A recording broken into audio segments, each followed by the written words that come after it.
Well, hello and welcome to another episode of my Working with Todoist series. And today I want to take you through some of the new features that are either already in Todoist or coming very soon. Now, if you're using or have the experimental features function turned on, you will already have these. If not, I'm going to show you how to turn that on so that you can take advantage of all these new features right away. So before we go any further, I would just like to say if you do get any value from this video, then please help me by clicking on that like button below.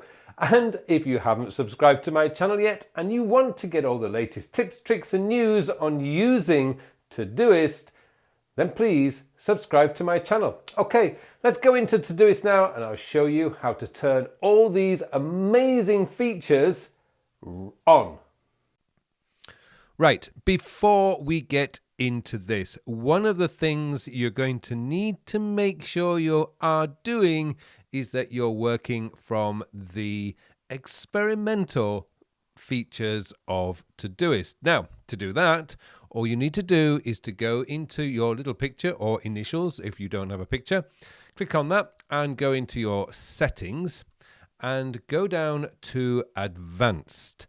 Now from advanced, make sure that you have this part turned on, experimental features. So this, because some of these features may not have yet kind of filtered through into the non-experimental version of Todoist. Now, don't worry, I've been using the experimental features for a very, very, very long time. They are very stable. I've never had any issue with them, but I should point out that you do turn on experimental features at your own risk. Doesn't mean to say that future experimental features might not work as advertised. Okay, that's the first thing you need to do, is go to your settings, go to advanced and turn on experimental features. Okay, once you've done that, we're good to go. Now, the first thing that you may have noticed if you do have experimental features turned on is that we have a new way of adding links and bolding text. And before, you had to know some very basic markdown language in order to do this. Now Todoist does it on its own. So let's say continue working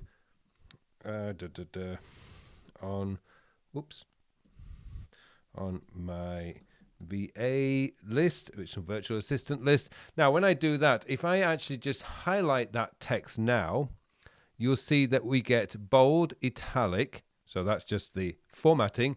We have code. Now, I do not know how to code, and therefore I do not know how to use this. But for those of you who do understand code, that might be useful for you. But here, we now have this new link. You can also do Command K on a Mac.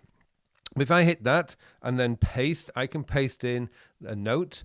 And now I have my task. Now, this now goes to a project note that I'm working on. So when I click on that, that's going to open up my project note for virtual assistants. And so you can see it's just an old note that I actually created. So that, just to give you an example of how this works. So that's how you can do just some of the new features with using your syntaxing. I think it's a really good way of doing it. It just makes it a little bit easier and also more easy for those of us like me who don't really understand coding and has a very, very basic idea of how Markdown works.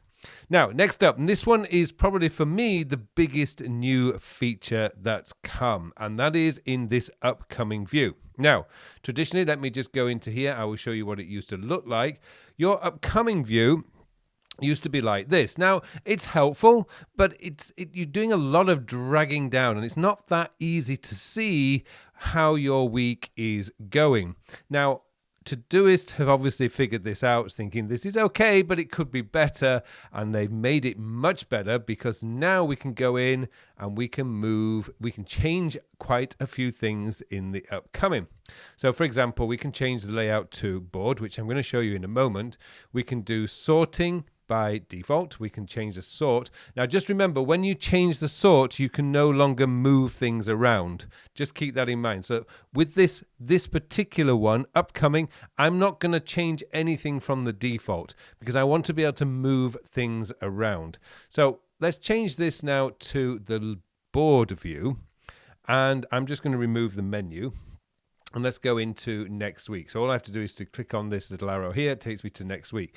Now, I'm just going to make it a little bit smaller so we can see the whole week. I can see, yeah, we can see the whole week right here.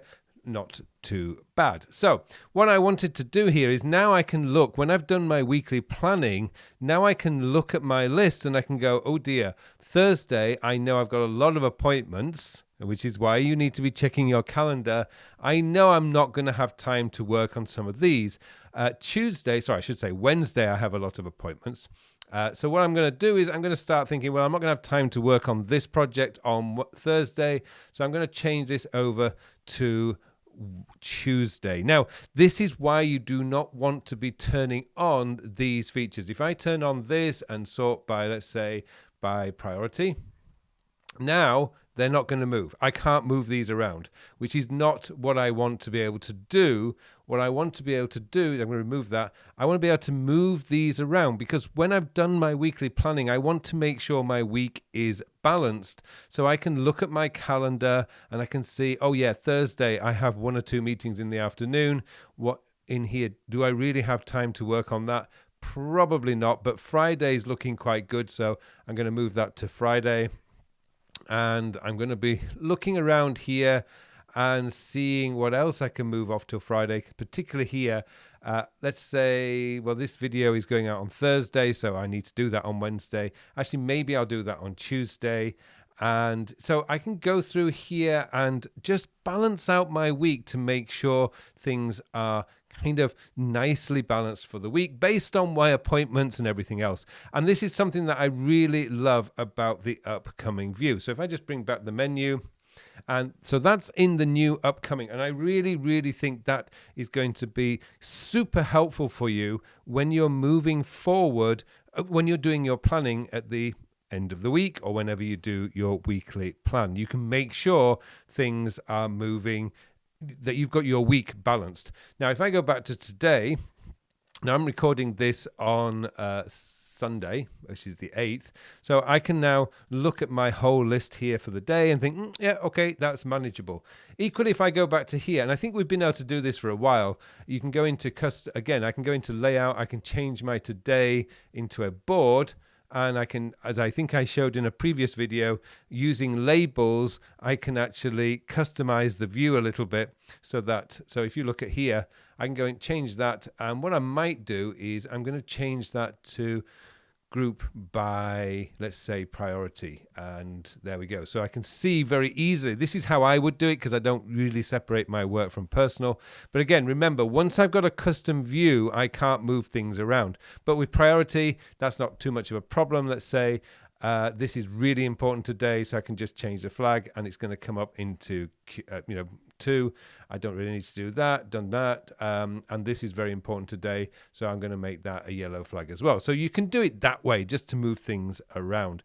So that's some of the changes that have come in the new or the recent experimental features. If you haven't got experimental features turned on and you want to take advantage of this, then go ahead and do so. As I say, it's at your risk. There might be things in there that it might not always work as advertised, but generally I found over the years that Todoist's experimental features are certainly very stable. So there you go. That's just some of the things I wanted to share with you because I'm really excited, particularly about the upcoming view, because this has really helped me in the last couple of weeks since I know it certainly came out when I've been doing my weekly planning, because it's helped me to be able to keep things in balance for the week. It's just a nicer way of seeing my week as a whole and making sure that I'm not overwhelming myself or overscheduling tasks.